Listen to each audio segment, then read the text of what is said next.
Google Goberri ikastolako ikaslia gera, DBH baten gauz, eta guk pingponeko pala zelan indogun esplikako dizuegu.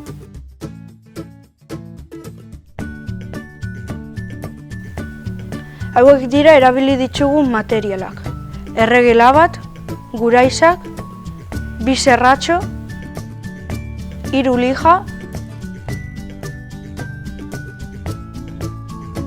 2 goma eba, bat beltza eta beste bat gorria, makeltxo bat eta tabla bat.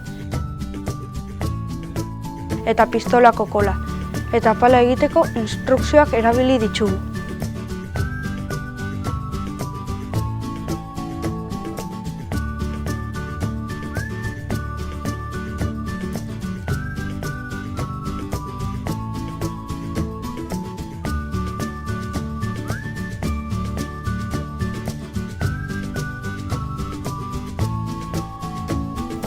Hau izan da prozedura. Goma eba zatiak moztu ditugu plantilla batekin.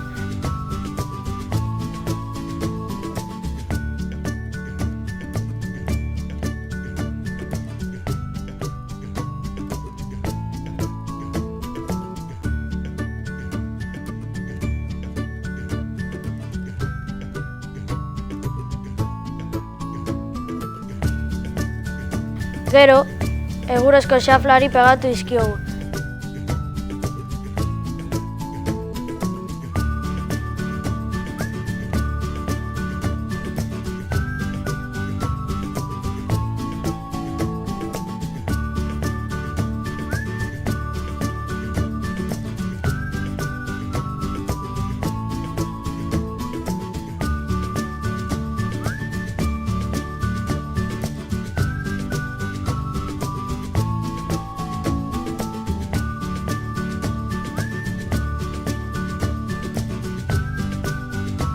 Eta azkenik, egurrezko makila moztu eta ere pego diogu.